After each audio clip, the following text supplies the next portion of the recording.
Welcome back to part 2 of the cast analysis videos for Big Brother 12.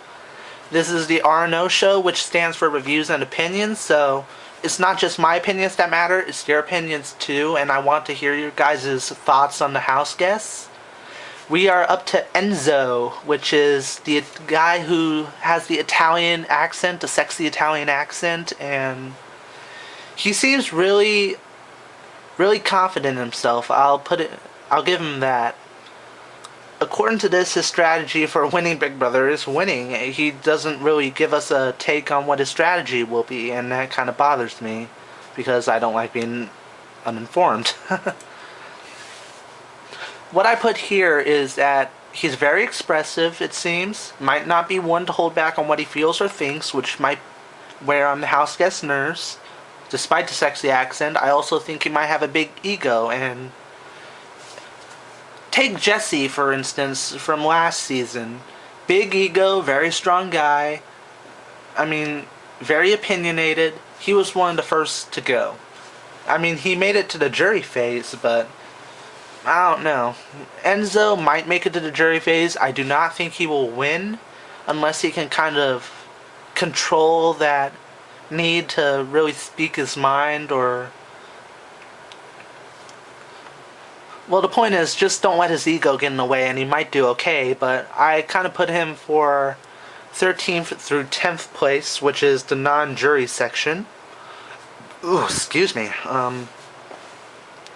That's essentially it for Enzo, which brings me to who I think personally is one of my top 4 favorites of the cast so far. Hayden. Hayden Moss, age 24, a college student from Arizona. Outgoing, athletic, and charming. He doesn't really give us an idea of what his strategy is, but he did clearly state in the Meet the House Guest video that he's willing to backstab people to win the game.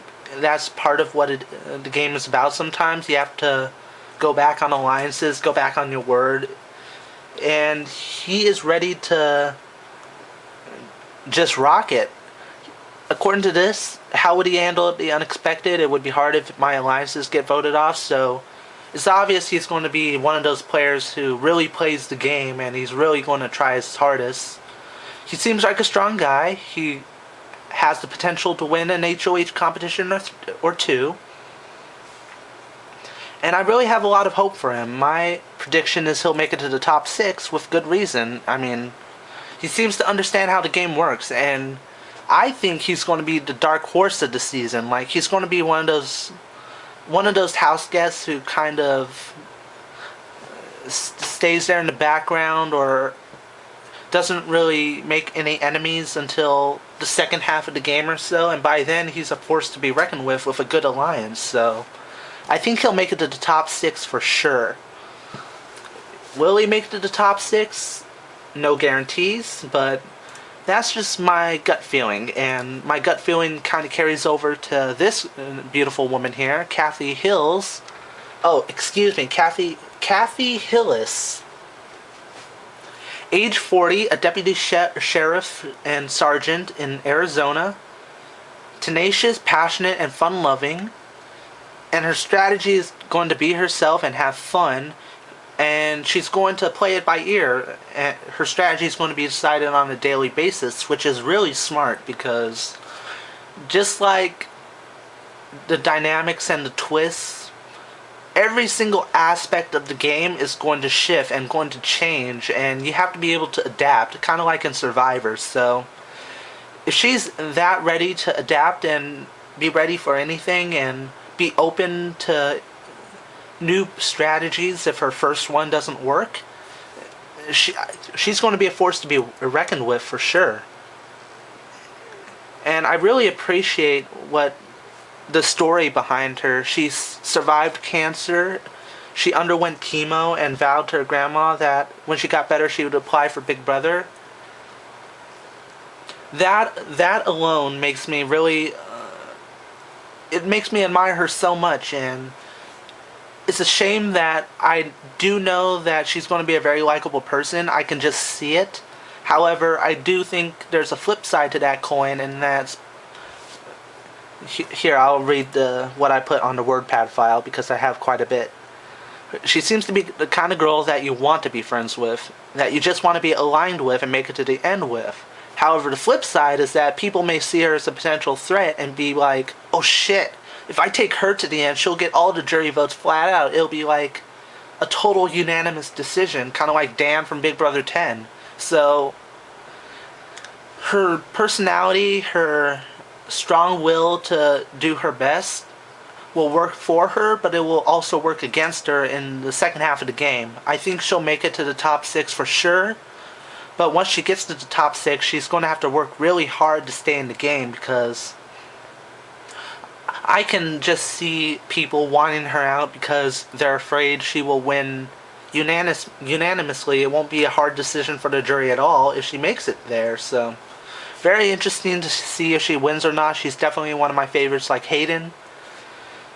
And speaking of Hayden, who I mentioned being a potential dark horse, here's the female version, the female dark horse of the group, at least I think so, which is Kristen. Kristen Bitting, age 24, a boutique manager, strong-minded, motivated, kind-hearted, and I'm starting to run out of breath. She's going to be herself just like Angie. Angie, I'm thinking of Big Brother 10 already. She seems to be ready to be herself just like Annie. And what I put here for her is that she might be a dark horse next to Hayden. She'll either bring a lot to the table or just be a pretty face, and she'll either go far or be one of the first to go. And I actually put her in my predicted placement as one of the top 6, which might seem odd, but you know, I kind of have this feeling that, like in the video where we met the house guests, she said she's willing to do anything to win, mostly anything to win, anyways, and that shows promise. I mean, if she's that willing to go for it, go for the $500,000, and if she really is a dark horse, then no doubt about it, she's getting to the top 6. I mean, she's a really beautiful girl. She's probably going to attract a lot of the guys, and they'll want to keep her around probably, or see her as a potential threat, either way. And I can't wait to see what she brings, because I don't really know what's in store for Kristen in the Big Brother house. Sadly, I won't have Big Brother live feed, so I won't be able to get super in depth with my videos, at least to the degree that I want. Here we go. The second person who I think is the most likely mole of the group, Lane Ellenberg from Texas. He's an oil rig salesman. Seems like a really big guy. The first time I saw him, I was thinking like Steven from Big Brother 10, or Joel from Survivor Micronesia, or James from Survivor China. I mean, he seems like a big, strong guy, and I think he'll win a competition or two that really relies on physical strength or stuff like that. So, no doubt about it, looks like a really strong guy, and he could be a real force to be reckoned with. I mean, he's an oil rig salesman. That kind of screams masculine and tough. And apparently, he has a strategy for winning Big Brother, but he's not going to reveal it to us because either he has some huge plans in store, or he just wants to seem cool, like he has a strategy, but he really doesn't. So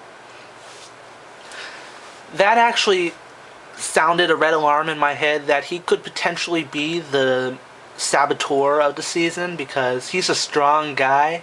Who knows what his personality will be like? It might clash with the other house guests, but he just, I don't know, there's something about him that seems like he could be the saboteur. And if you look at the very bottom of his biography, keep in mind I'm looking at CBS.com, I am a very competitive person. I've been in and around sports all my life. I work in public relations, so I can twist and play every person in that house which should enable me to come out on top. Now, if that doesn't scream like a saboteur or a very manipulative person, I don't know what is. So, that's the end of part 2.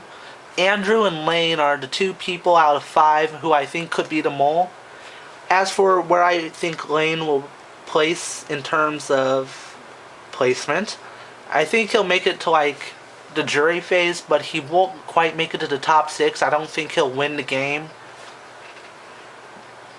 And that's about it for this part, so I'll be back for the third and probably final part of my cast assessment.